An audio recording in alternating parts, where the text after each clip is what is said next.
Hello and welcome to Always in Escrow with Serena Appel and Colby Burchin. Hello, Colby. Hey, Serena, how are you?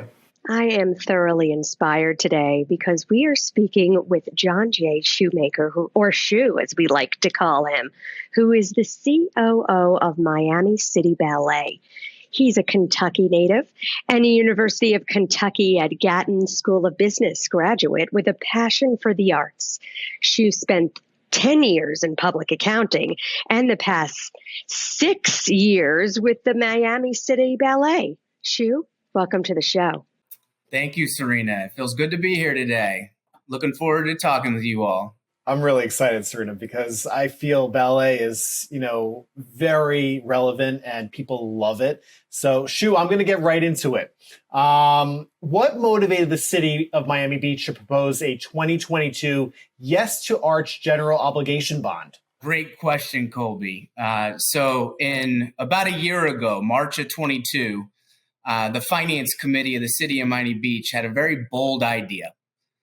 They were talking about how they were going to fund infrastructure needs for arts and culture in the city of Miami Beach. So the city of Miami Beach, they tasked the property management department, headed up by Adrian Morales, to go out to all the cultural institutions and ask what their needs were. And so at that time, it was still there was a lot of uncertainty in the air, like January, February of 22. We didn't know what was going to happen with this. And in fact, we didn't think it was going to have any legs at all. There was no confidence in this. And so I reached out to our lobbyists with our board chair, Jeff Davis, and we reached out to Mike Urente of LSM Partners. And he said, Shu, if you could band all the cultural institutions in Miami Beach together and you guys rode in the same direction, this thing may grow legs. And so we put this case statement together. We put some lipstick on it. We had a beautiful cover page. We put our logos of all the institutions in the table of contents, and we sent it off to every commissioner individually and the mayor. And it made it to the ballot. So it was on us. It was on the cultural institutions to run a political campaign that we've never done before. Okay? Like, that's not our wheelhouse. We don't run political campaigns. In fact, most of us were a little scared to do so. Okay. Every one of us reached out to council and we're like, can we even lobby? Like, we're 501c3s. Like, is this something that we can do? And it turns out we had a lot of wiggle room.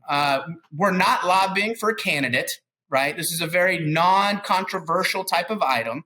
We're lobbying for our own organizations and investments into them. This was really for our children and our children's children. The campaign Yes to Arts brand did not actually debut until mid-September.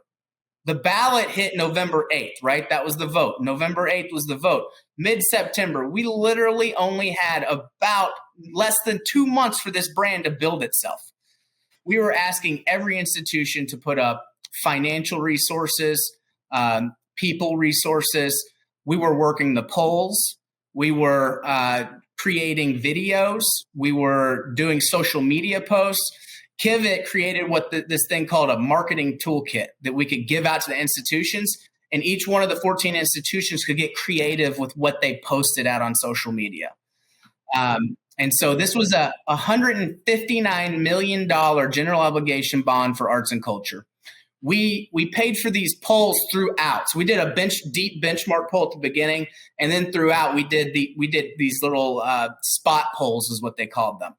And so these were shorter polls, just like a 5-minute question instead of a 15-minute question. And it was telling us we had a very consistent poll throughout the whole campaign. There's an error rate built into it. It said at about 55% was a yes. Okay. And so that means there was a no, there was about a 30% no, and then there was an undecided was the remainder. And there's an error rate in there. And so our error rate for yes was around 48 to 65%. Okay. And so I'm sorry, not 65, 48 to 60%. In November 8th, the results came back and we blew all the polls away, and it came back at the voters voted positive for it at a rate of 65%. So we blew all the polls away. Wow, that's impressive. Amazing. That's incredible. From all of that communication, right? It sounded really strategic, incredible, very impressive. So let's talk about that $150 million investment. How will that benefit the city's residents and visitors? Yes, absolutely. So we are now at the genesis of a cultural revolution in Miami Beach. We are going to have upgrades to our facilities. We're going to have new venues. Miami City Ballet alone, it's going to help supplement a workforce housing project where we're going to be able to house 30 to 60 students on a year-round basis across the street. It's going to help to get that Collins Park workforce housing project to groundbreaking. So we'll be able to be competitive and be able to have students from all over the world come and train at Miami City Ballet. There's another portion for Miami City Ballet. For about $7.5 million of the funds at Miami City Ballet will go to technology. So we can innovate with technology. We are going to be able to, the vision is that we'll be able to have live at Miami City Ballet. We'll be able to stream performances in our Wolfson Theater at 2200 Liberty Avenue. That sounds good, Shu. I hope you're on the mic there. Yes. And then there's going to be a new project. This has never been done before. A reef line project. They're going to create an artificial reef on the shore of Miami Beach. You're going to be able to snorkel down and see this artificial reef. It's going to look like sunken cars into the ocean, and they'll have what looks like a lily pad floating at the top, so you can swim out, jump on the lily pad, swim down, and see. And they're going to have sprouts so that artificial reef can start growing. Real reef can grow on this artificial reef. So it's going to help the environment. This is a new attraction, a global attraction for the reef line. I actually heard about that. Oh, it's revolutionary. Jimena Caminos, she's the founder of the reef line. You should check her out on Instagram. It's absolutely innovative for new project. And some drone, there's definitely going to be some drone video about that. Like featuring it from up above. That sounds incredible. Oh my gosh. Yes. The Bass Museum is going to be able to build a new wing, so residents are going to be able to see more art exhibits at the Bass. The Fillmore is going to have a huge facelift. And then just at the last commission meeting, the Byron Carlisle has allotted $30 million. And they presented a mixed use building on the Byron Carlisle footprint where David Sexton is running up this Friends of the Byron group that's going to build workforce housing, multiple venues inside, movie theaters, black box theaters. It's going to activate North Beach. And so this funding is going to go a long way. It's going to bring new attractions. It's going to be revolutionary to Miami Beach. So Shu, I want to ask you, because there was a Miami Herald's article, "What a Miracle," reflects the public sentiment towards this investment in the arts. What do you think about that? The headline said, "What a miracle." And when I woke up the next morning, I had a text message from our artistic director, Lourdes Lopez. That's what it said. What a miracle. And so in that article, I explained how in favor the citizens voted for this and what we had working against us, what I had just explained to you. And now it's really our turn. It's our turn, the cultural institution's turn, to pay it back to the residents, to the tourists, to change the reputation of Miami Beach from a party scene to a global cultural destination. Like I said, I keep saying it, we're at the genesis of this cultural revolution, and it's starting right here in Miami Beach. Really, what a vision. Incredible change is on the horizon. Sounds incredible. So I have a presentation about this Yes to Arts campaign, if you'll allow me to share it. Definitely. Let's share it. See it? Yeah, let's see it. Jump in. All right. So this was a presentation that we would take anytime we had a public forum. This is the page that speaks the most volume to me. These are the institutions that were at the forefront of this campaign. These are the institutions that's going to change the landscape of Miami Beach. You got the Bass Museum. You got Miami New Drama. You got the Fillmore.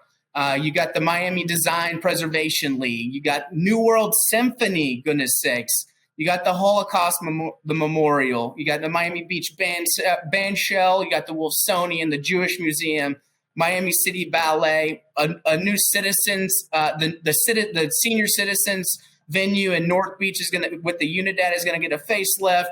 the botanical garden, and then we already talked about the reef line. So the benefits for the citizens, it's going to protect and preserve our cultural institutions. It's going to increase access to arts and culture for residents and tourists. And talk about the positive economic impact. In Miami Beach alone, on an annual basis, and this is from America for the Arts, back in 2015, so this is dated now. They're about to issue their newest study at the end of this calendar year. But in 2015, arts and culture produces $160 million of economic impact to Miami Beach alone. To Miami-Dade County, $1.5 billion. Whoa. Wow. Amazing. Wow. So tell us this, because I'm sure, the audience wants to know what is currently on the schedule and coming to the ballet. I'm sure subscriptions are going to be coming into effect soon. Yes, absolutely. So Miami City Ballet, we just launched our FY 23-24 subscription renewal. We're bringing back some fan favorites. We've got the Firebird coming back to the stage. We have Swan Lake. Whoa, wait a minute. Alexei Ratmansky's Swan Lake. Wow. And so we debuted that in 2021, and we're bringing it back to the main stage. We'll be performing at the Arsh Center and the Broward Center and the Kravis Center. So we've got Miami, Broward, and Palm Beach all covered in South Florida. What an incredible experience. And this has been such a joy speaking with you. You really are so inspiring. I am really fired up. He's so passionate. I'm passionate too. And I can't wait to see. Till you hear about my springboard of these general obligation bonds into the federal government. Maybe we can do that in part 2, unless you have time today. Let's do it in part 2, Shu, because this was incredible. Wow. Well, we really appreciate you coming on the show. I mean, there's so much. Karina, Colby, it was an absolute pleasure. Thank you so much for having me.